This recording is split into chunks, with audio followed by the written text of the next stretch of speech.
Welcome back to the Contrarian, everyone. I hope you are all having a great day today. Today I will be talking about silver, why I am especially optimistic on silver right now, heading into the summer.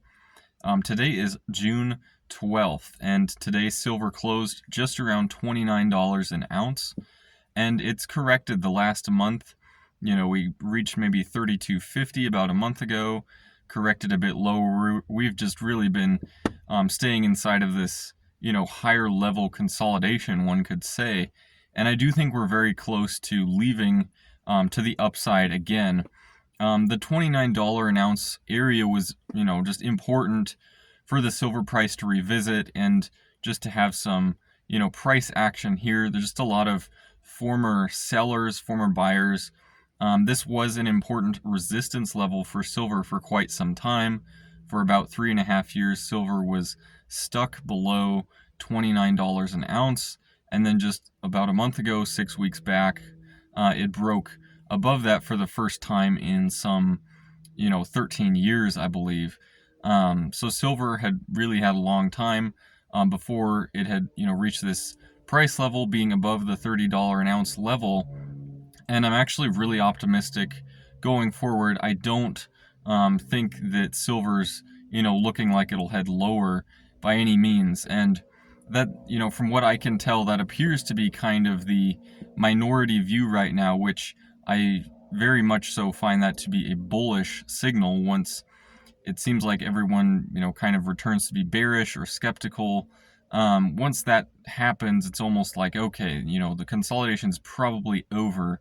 At least from what I can tell, looking on the Twitter spaces and, usually where all the gold, precious metal, advocates are, it seems like there is a lot of skepticism that has returned to silver and gold as well. But, especially silver, it seems like the emotions can, be amplified to the upside, and then, to the downside, they can also be amplified as well with skepticism. So I like what I see with a lot of skepticism right now in silver.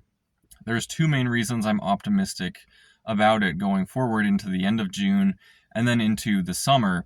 Number one, by far, is Chinese demand of silver remaining very high, remaining very strong. And so just looking at how silver is priced in China right now, it's actually still several dollars an ounce higher than in the United States when you convert it to dollars. And so what that tells me is similar to what gold was signaling kind of the end of last year, when gold in the Shanghai metals exchange was marked up considerably, several $100s higher than gold priced in the London metals bullion exchange or in the New York market. So basically the Western markets and then the Chinese market, there was a big discrepancy in gold. There still is some, but it's definitely narrowed now that gold finally broke out in dollar terms. But we see the same thing in silver right now with, silver maybe being about, it has actually exceeded $35 an ounce on the Shanghai metal market over in China. And it's remarkable to see that, there's a good 10% premium being paid for physical silver in China. And so that tells me that there's very strong Chinese demand for silver. The industrial demand is very high in China right now, as, solar and electronics, semiconductors, everything like that. Just the manufacturing demand for silver is very high. It's a very, it's often talked about how it's not a primary mined metal, it's actually a secondary metal. And so, just the price dynamics of the silver market are not very responsive to price changes. In other words, if the price of silver goes up, 10, 20%, maybe there's a few mines that will try to boost their silver output. But for the most part, it's actually kind of a byproduct of gold or copper mines or other metals. And so, just seeing the physical demand go up so much in China, especially, and knowing that the mining companies can't really increase their output that sizably, it does suggest to me that there will still be a large silver deficit going forward, even though, it's the incentive of the miners to be selling as much silver as they can right now with these higher prices. but at the same time, that's not really a dynamic that exists in the silver market per se, whereas, like oil markets, the gold market would definitely be more, there'd be a lot more price response or output response in response to the changing in the price. So silver is a very interesting market in that sense. Also we see very strong demand from just Chinese consumers as they, continue to buy loads of gold and silver. I think being in the United States for sure, but also other Western countries, but the United States, I think, is probably the most guilty of it, where being the world reserve currency, we've really been shielded from inflation to a large degree, that just the third world and other developing or developed countries like China have experienced very heavily. And so the consumers there have a whole different mindset when it comes to precious metals. They very much so view precious metals as being money, as being kind of true wealth.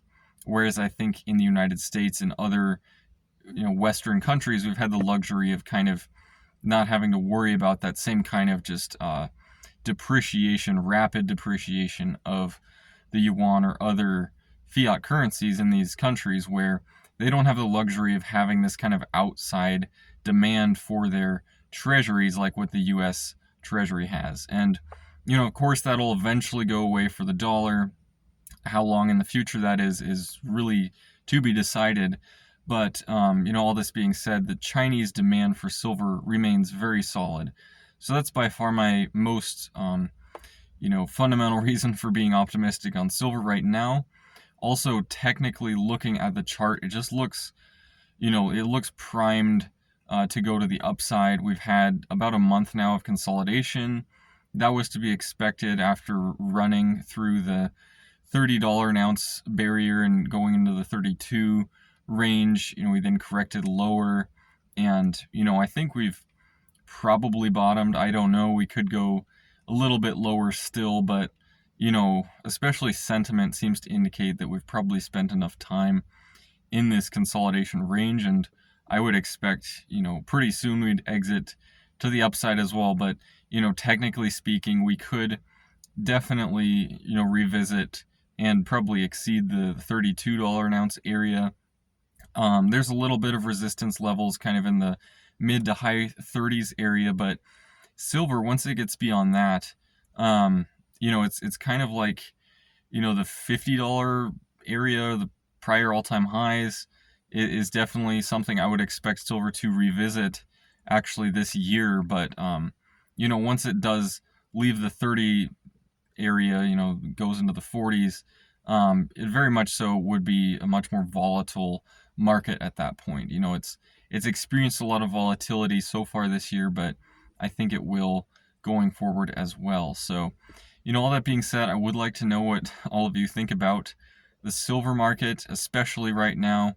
I am still optimistic on gold, but I think silver has a ton of catching up to do. I think it'll by far be the best performer between the two in the remainder of the year. Gold has had a really good start to 2024. Silver as well, but I think in the remainder of the year, silver is going to be catching up in a major way. So, let me know what you think about all of this in the comment section below. Consider subscribing, liking if you enjoyed the video, and I hope to see all of you again at some point.